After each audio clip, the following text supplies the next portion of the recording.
Everything is spirit and the universe is mental. Everything that exists is a creation of universal mind, proper to a universal spirit.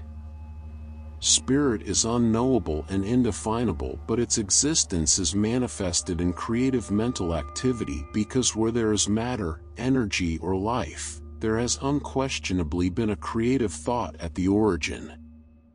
This applies to both the macrocosm and the microcosm. According to this principle, the whole, i.e., that existential reality that underlies all external manifestation, generally referred to as vital phenomenon, matter, energy in short, all that we perceive with our primary and material senses, is nothing but unknowable spirit that, although undefinable, can be regarded as universal, living in infinite mind. The whole universe, then, is but a mental creation of the whole, subject to its laws. And both globally and in each individual part, this creation, of which we are a part, exists in the mind of the whole.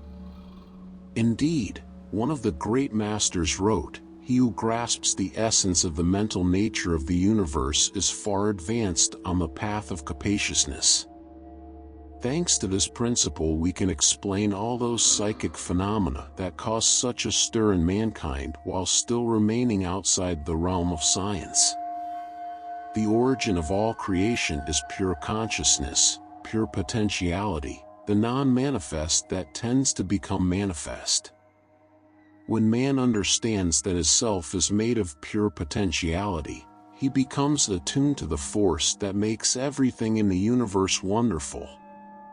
In the beginning was the Word, and the Word was with God, and the Word was God.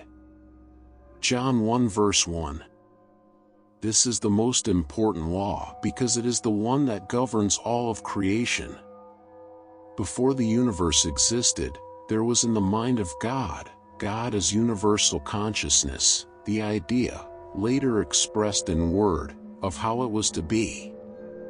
Man, having been created in the image and likeness of God, is also a creator, and even his thoughts, sooner or later, manifest themselves in his body and the world around him. Everything, therefore, is mental activity, and we exist in that a creator force acted through spirit and conceived us in its own mind. We know that what happens on earth, microcosmos, happens in heaven, macrocosmos. We know that everything is governed and supported by one force, desire. We know that a man can live even days and days without food, can live a few minutes without air, but cannot live more than a second deprived of his emotions. If the universe is mental in nature, then mental transmutation must be the art of changing or transforming the conditions of the universe itself, whether it is matter, energy, or the human mind. This transmutation is none other than magic, of which the ancient writers spoke so much in their mystical works. It is certain, however, that few except the most advanced alchemists/mentalists have attained the degree of power necessary to master the densest physical conditions, such as the elements of nature, but it is equally certain that such men exist and have always existed. Through the power of thought, we can overcome any natural obstacles and impediments. It can be said that man is transformed into that which he thinks. Therefore, let us learn the art of mental transmutation, and we will become again what we were in the beginning, that is, creators of creation. Those who devote themselves to mental transmutation operate in it, transmuting mental states and situations into others, according to more or less exact formulas. Hence, the many treatments, negations, or affirmations of schools of mental sciences are reduced to imperfect formulas of Hermetic science. In truth, most modern practitioners are far more behind in their knowledge of Hermetic philosophy than the ancient masters, not having they the basic knowledge of the doctrine. For those who know these methods, it is possible to change not only one's own state of mind, but also the state of mind of others, which normally happens on a subconscious level, but sometimes even voluntarily, with the understanding of laws and principles if one does not have the ability to neutralize effects that one tries to bring upon them. Many scholars of modern mental science now know that, with intense desire and much concentration, one can transmute any material condition dependent on other minds. True Hermetists know that the theories, hypotheses, speculations of metaphysicians and theologians are but childish efforts of weak moral minds to attempt to explain the secrets of the infinite. But, given the difficulty and nature of the task undertaken, all such attempts are doomed to failure, for he who devotes himself to these studies gets lost in the labyrinth of thought, and all his logic will lead him into a blind alley, as if he were at square one, so much so as to show him that he is unable to understand the mysteries of life.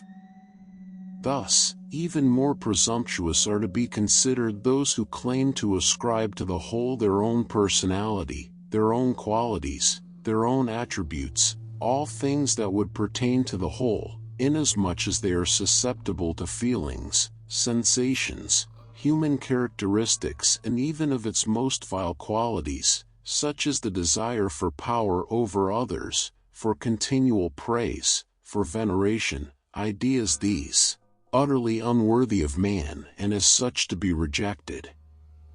If we look around, we can see everywhere the physical basis of all form, matter.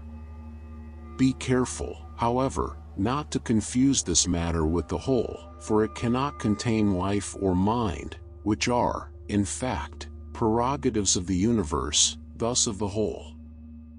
This is because nothing can show itself in the effect that is not already in the cause.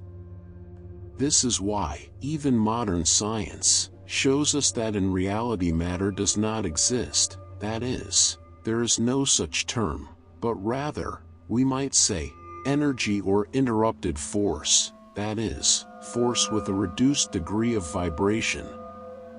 Says a recent writer, matter has evaporated into mystery, a theory, moreover, now also adopted by materialistic science, which recognizes, as its basis, energy.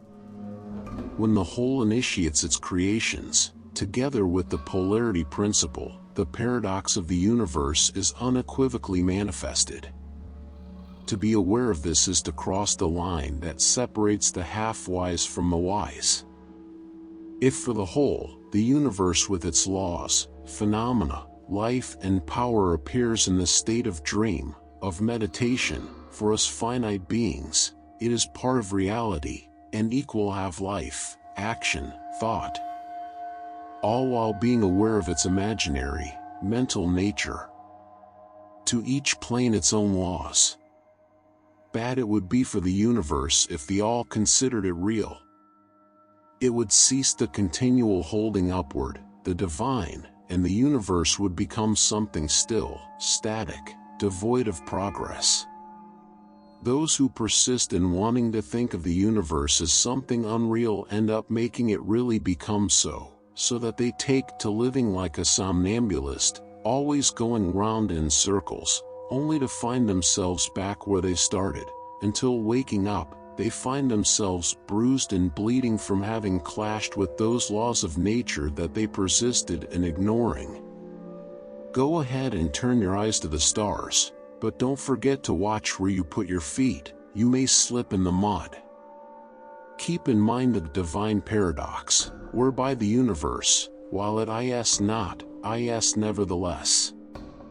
In its infinite mind, the all creates a great many universes, existing for different times on the order of millennia. But, for the all, creation, development, regression and death of a billion universes has no greater duration than the opening and closing of an eye. The infinite mind of the whole is the brood mother of the universes. The Kybalion.